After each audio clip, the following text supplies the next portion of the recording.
دیکھو میرے دوستو عزیزو، یہ حضرت کی بات کہ اللہ کی ذات عالی سے براہ راست فائدے اٹھانے کے لیے کائنات کا یقین نکلنا شرط ہے، اس لیے کہ جنہیں کائنات کا یقین ہوگا وہ خود اللہ تعالیٰ کو نقشہ پیش کریں گے کہ اے اللہ اس نقشے میں تو یہ کر دے۔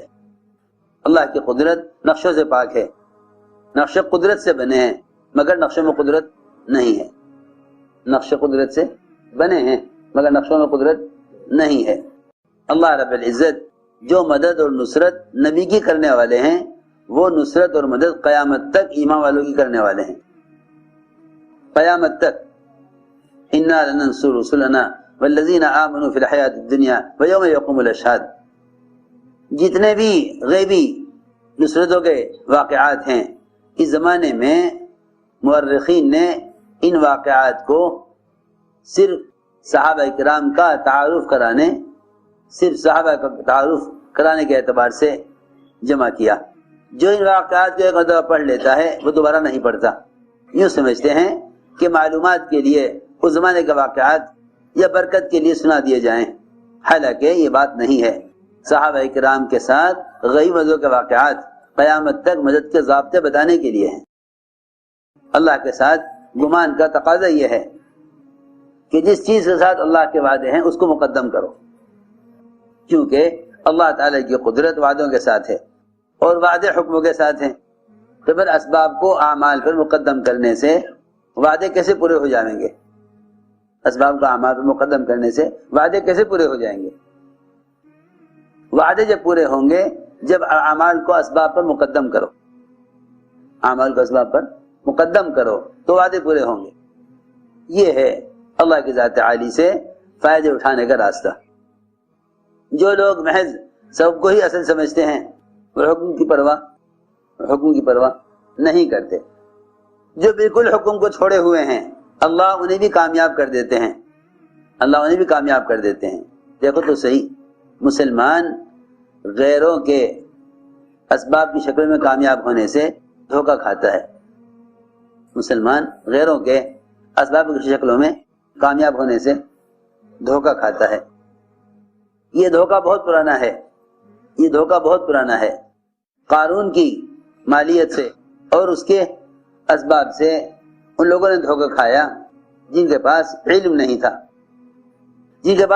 نہیں تھا، انہوں نے یہ سوچا کہ جب اللہ نے اس کو اتنا دیا ہوا ہے تو جو اللہ کی اطاعت کرتے ہیں اس پر ایمان لائے ہیں ان کو کیوں نہیں دیا، اس کو کیوں دیا؟ جو اللہ کی بات نہیں مانتا اسے کیوں دیا، اور جو اللہ کی بات مانتے انہیں کیوں نہیں دیا؟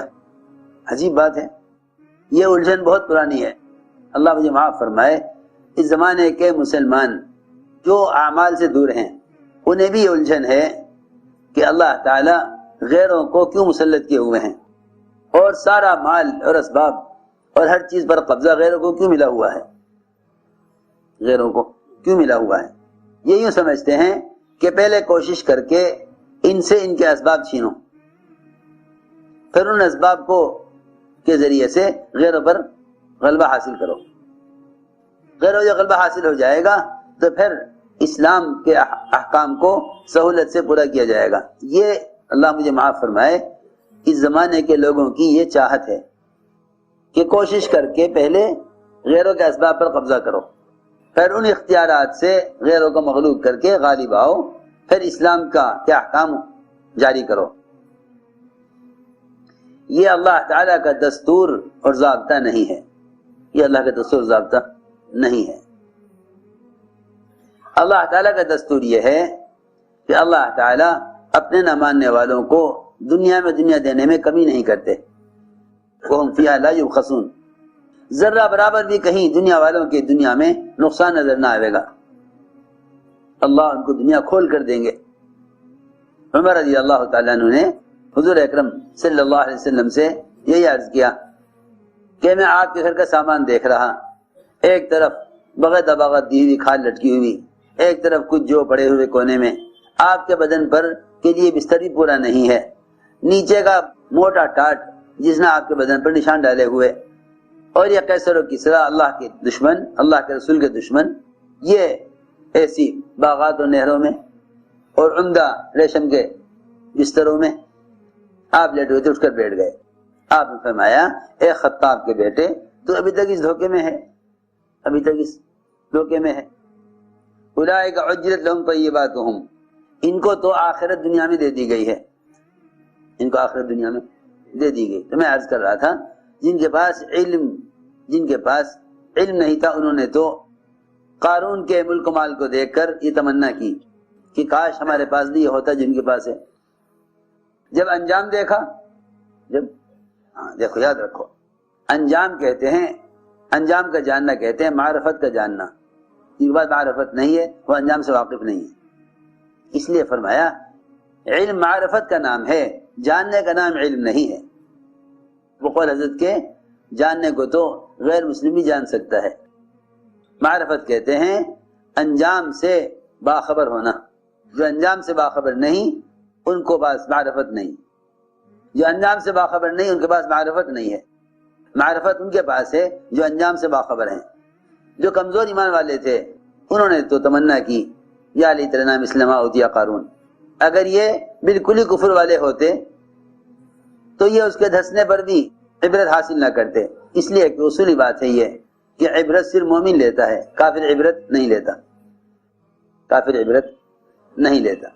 کسی حادثے میں اگر جانور مر جائیں تو جانور عبرت نہیں لیں گے، جانور عبرت نہیں لیں گے. عبرت کے لینے کے لیے ایمان شرط ہے، عبرت کے لیے ایمان شرط ہے. کافر عبرت نہیں لے گا، کافر عبرت نہیں لے گا. اس لیے کہ عبرت کے لیے دل کی آنکھ کا ہونا شرط ہے، اور وہ دل کی آنکھ سے اندھا ہے. اس لیے اللہ کا نہ ماننے والے عبرت نہیں لیتے. عبرت کے لیے ایمان شرط ہے. تو جو اللہ کا نہ ماننے والے تھے اس کی ہلاکت سے انہوں نے کوئی عبرت نہ لی. ہاں جو کمزور ایمان والے تھے انہوں نے اس کو سستا ہوا دیکھ کر جو کل تمنا کر رہے تھے اس مال کی، وہ آج مال نہ ملنے کو اللہ کا احسان سمجھ رہے. تو ہم نے عرض کیا کہ جو لوگ یہ سمجھتے ہیں کہ پہلے جتنا اختیارات غیروں کے پاس ہیں وہ اختیارات ہمیں حاصل ہو جائیں، اختیارات ہمیں حاصل ہو جائیں تو پھر ہم غالب آ جائیں گے. حضرت فرماتے تھے کہ پھر تو دونوں طرف مادے کا مادے سے مقابلہ ہے. اگر مسلمان غیروں کے اسباب چاہے ان پر غلبے کے لیے تو پھر مادے کا مقابلہ مادے سے ہے، یہ کبھی غالب نہ آ سکیں گے.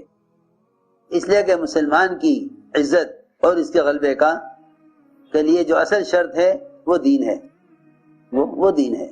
چاہے ان کے پاس مادی شکلوں کے اعتبار سے ایک تلوار بھی ان کے پاس نہ ہو. حضرت فرماتے تھے اللہ رب العزت انہیں کامیاب کرنے اور غالب کرنے کے لیے شکلوں کو بدل کر بھی ان کی مدد کریں گے. درخت کی چھڑی کو مضبوط لوہے کی تلوار، درخت کی چھڑی کو مضبوط لوہے کی تلوار بنا دیا. ضروریات کے اعتبار سے بھی ہم چیزوں کو بدل دیں گے، ہتھیار کے اعتبار سے بھی ہم شکلوں کو بدل دیں گے. بس میری عرض یہ تھی کہ دو چور ہیں ہمارے دلوں میں، ایک تو غیروں کے ملک و مال کی حرص، ایک ان کی ہلاکت کی تمنا. یہ دو چور ہیں. اگر ان کے بجائے دو باتیں پیدا ہو جائیں، ان کے ملک و مال سے استغنا اور تمنا ان کی ہدایت کی، تو اللہ رب العزت ہر زمانے میں ہر حال میں غلبہ عطا فرما دیں گے.